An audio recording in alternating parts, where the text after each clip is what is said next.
Hello students, कैसे हैं आप सब। और बेसिक मैथमेटिक्स का पार्ट 3 ट्रिगोनोमेट्री लेकर आए हैं हम आज इसको कवर करेंगे हम लोग ट्रिगोनोमेट्री को। सबसे पहले देखिए एक बहुत ही बेसिक सा टर्म है एंगल। आप पहले से ही इसे जानते होंगे, लेकिन यहाँ पे इसका थोड़ा सा स्टैंडर्ड डेफिनेशन दिया हुआ है, उसको हम देख लेते हैं, समझ लेते हैं। देखिए ये है ओरिजिन, ये देख रहे हो आप, ये ओरिजिन है, ठीक है। और ये है एक एक्स पॉइंट और ओ एक्स है एक स्ट्रेट लाइन, ठीक है। ओ टू एक्स की जो ये डिस्टेंस है देख रहे हो आप, ये है एक स्ट्रेट लाइन। अब हमने क्या किया कि यहाँ पे ओ को फिक्स कर दिया है, मैंने यहाँ पर ओरिजिन को फिक्स कर दिया है। इस एक्स को हमने उंगली से पकड़ा और ये लाइन को उठा करके हम यहाँ तक ले आए। तो ये जो अमाउंट ऑफ रिवॉल्यूशन हुआ यहाँ पर, जो अमाउंट ऑफ रोटेशन हुआ, हमने कितना अमाउंट लाइन को रोटेट किया, हमने यहाँ पे एक्स पे रखा था, उसको हम उठा करके एक्स डैश पे ले आए।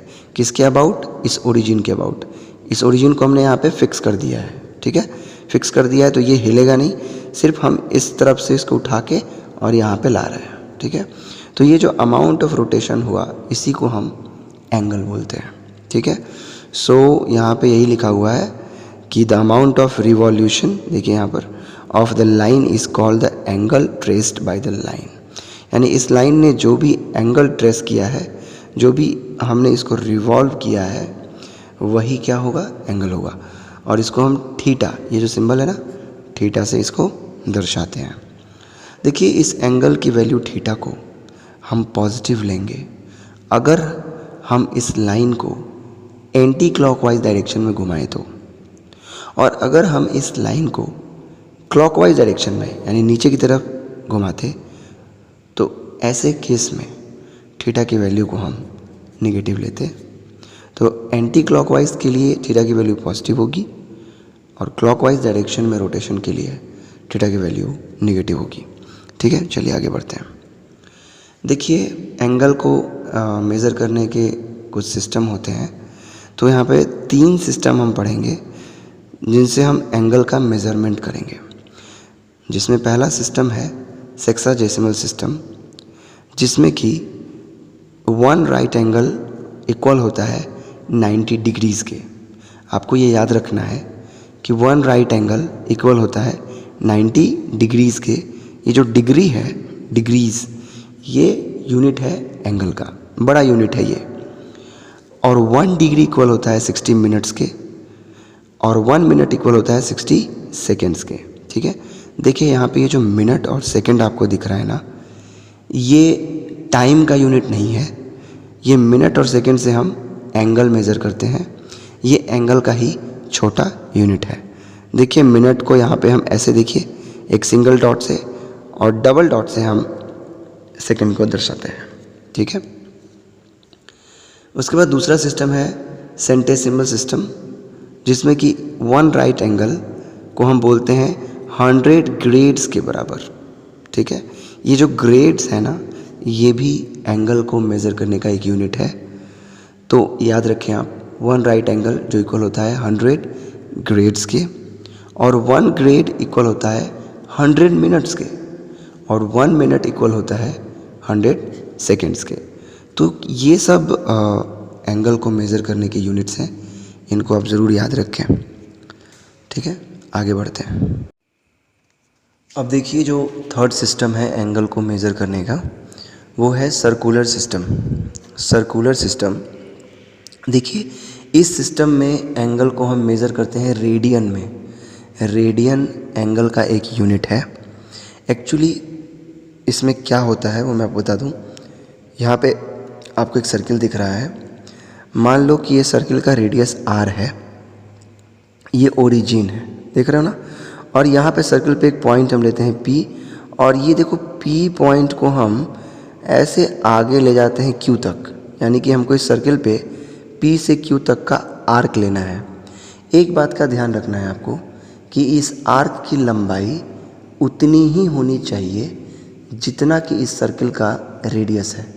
तो इस सर्किल का रेडियस r है, तो हम इतने ही लेंथ का, यानी r के बराबर लेंथ का ही इस सर्किल पे आर्क लेंगे, ठीक है। तो ये जो आर्क लेंगे हम r लेंथ का, इसको P से Q तक, देखो P से Q तक इसको हम सबटेंड करेंगे ना, तो उसमें जो एंगल यहाँ पे बनेगा, ये एंगल, जो एंगल ट्रेस होगा वो 1 रेडियन के बराबर होगा। 1 रेडियन के बराबर ये कब होगा?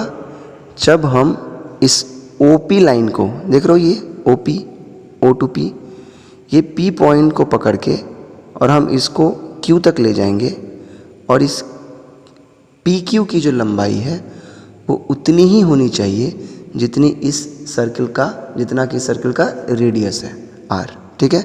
ऐसे केस में जो यहाँ पे एंगल ट्रेस होगा इस लाइन के द्वारा वो 1 रेडियन कहलाएगा, ठीक है। सो यहाँ पे आप देखिए angle POQ is equal to 1 radian, तो ये जो एंगल है ये 1 रेडियन के बराबर होगा, ठीक है। देखो रेडियन जो होता है वो कांस्टेंट एंगल होता है, ठीक है, ये फिक्स होती है इसकी वैल्यू। यहाँ पे देखो लिखा हुआ है 2 पाई रेडियन इक्वल होता है 360 डिग्री के, तो ये बिल्कुल याद रखने वाली बात है, ये आपको आगे बहुत मिलेगा। 2 पाई रेडियंस को हमेशा 360 डिग्री एंगल के बराबर आपको करना होगा वहाँ पर, अगर कहीं भी आपको ये वैल्यू दिखाई पड़ती है तो। यहाँ पे 1 पाई रेडियन किसके बराबर है? देखिए 180 डिग्री अपॉन पाई, तो यहाँ पे जब आप पाई की वैल्यू रखोगे तो सॉल्व करके लगभग इतना आएगा 57.27 डिग्री। पाई की वैल्यू यहाँ पे आप क्या रखोगे? 3.14, और अगर ये वाली वैल्यू रखोगे तो ये आएगा, यानी कि 1 रेडियन इक्वल होता है 57.27 डिग्री के, ठीक है।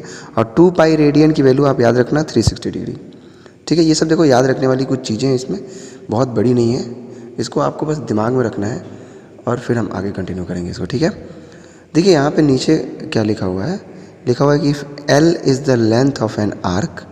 अगर आप किसी सर्किल पे L लेंथ का आर्क लेते हो और R उस सर्किल का रेडियस है, क्या है? उस सर्किल का रेडियस क्या है? R, तो वहाँ पे जो एंगल बनेगा थीटा, उसको आप इक्वल कर सकते हो L अपॉन R के।